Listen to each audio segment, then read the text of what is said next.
Hello. Welcome to my first ever draw with me. Today, I will be drawing my Afterlife squad starting with Rena. Now, the original idea for this drawing was supposed to be on these cards I found in an art store, but the first attempt didn't look that great. So here we are. Alright, so let's talk about Rena. This is her new redesign. It's supposed to give more Demon Overlord vibes versus her original. I'm not going to get too much into the Afterlife squad just yet until I've, shown you guys each of them. So for now, we're just going to discuss Rena, who's supposed to be essentially the demon lord, the overlord of hell. I mean, that's like the only way to put it. It sounds corny, like this is my half angel OC, but yeah. Now, I guess as I'm drawing these, I'll probably develop their lore more individually because the Afterlife Squad sort of started off as just Monty, who was supposed to be like my persona at the time. And then I added these two just to flesh out her own character. So now I have to actually flesh them out as their own character because, I kind of like them, but she's supposed to be like nonchalant, I guess. She's a nonchalant dreadhead. I mean, that's literally half her design. She loves her I'm not gonna say girlfriend just yet, but she loves Evangeline, who's also in the squad. And she was basically the first person to be there when Monty fell to hell. That's going to be a whole thing I will maybe explain at another time. For now, let's talk about Rena's design rather than her lore. For each of the squad members, I wanted them to have almost a distinct color, but also not too restrictive. So Rena's is more of a mix of golds and purples, but she also has a little bit of like a magenta mixed in.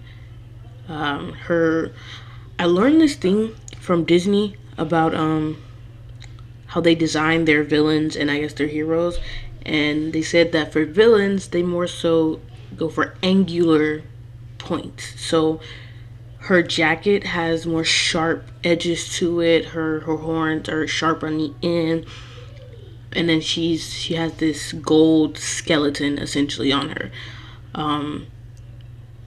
Like, it's basically a way to make her look more demony without looking too demony, because she does go to the overworld.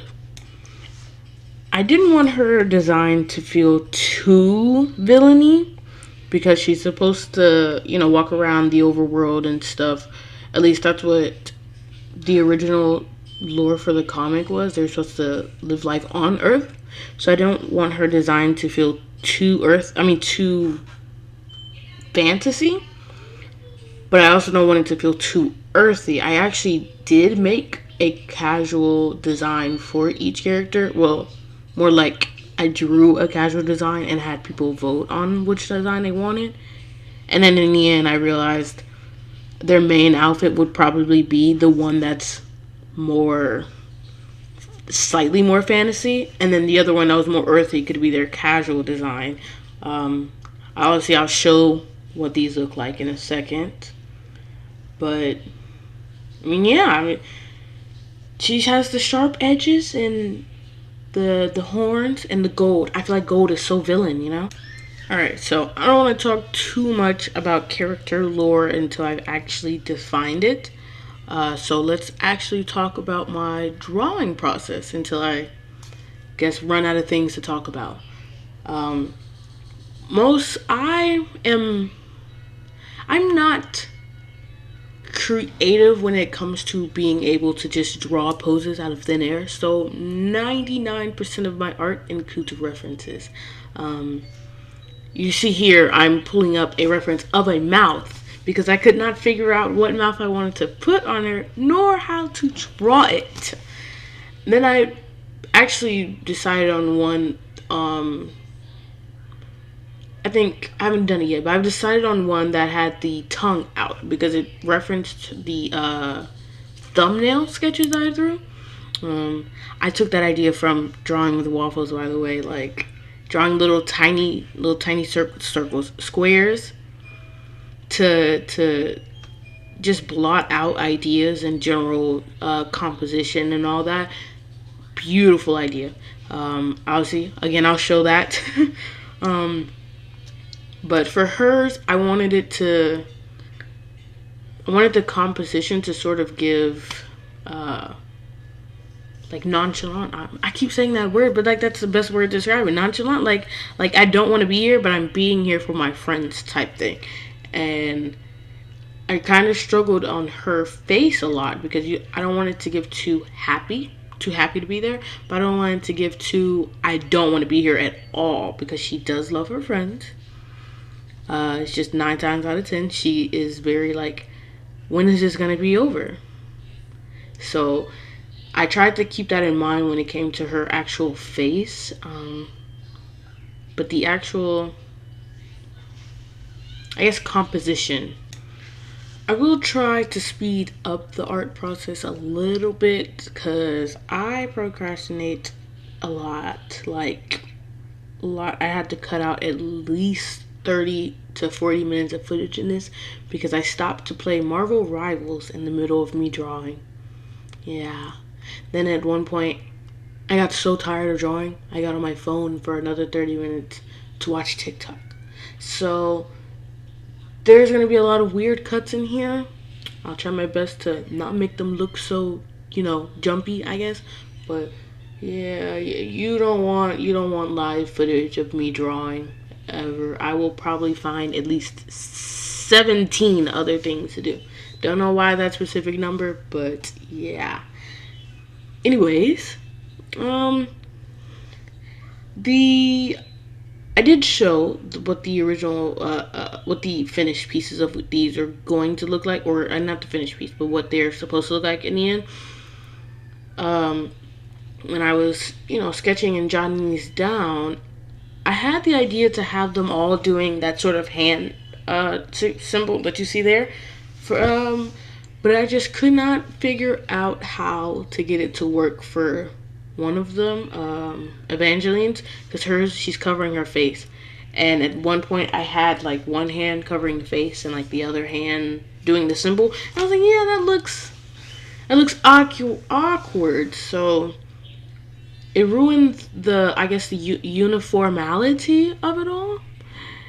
But yeah, I think I'm gonna still keep these in my sketchbook and also retry and do it on the cards, because I've been meaning to draw more traditionally, so I can do a sketchbook tour. Oh, I love watching sketchbook tours. Those are like my favorite thing ever. So I need to fill my sketchbook up with things so I can do that,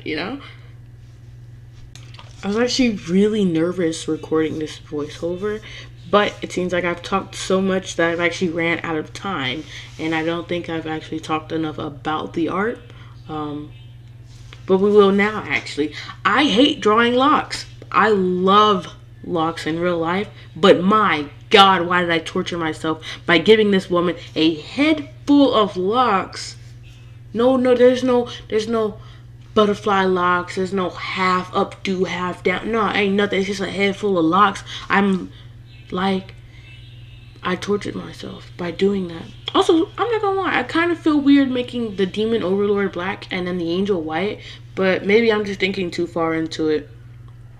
And then the demon, half angel is mixed. Like, y'all, I think I'm thinking too much into it. But I think I designed them well. For what I had, I designed it well. So thank you, I guess. No. Now we are nearing the end of the video. This is where I'll stop for now. And then in my next one, I will draw the other one, because I've drawn Evangeline already, so I just need to do Monty. And then in maybe the next one, we'll actually put them on cards or color them in the sketchbook. And by then I'll have the lore more defined, developed, or whatever. But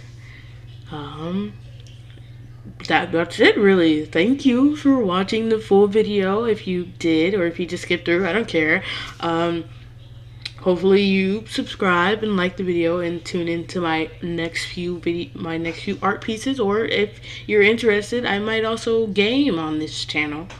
Um, yeah, and I guess you can call me Maverick or Mav, whichever one. Yeah. Bye.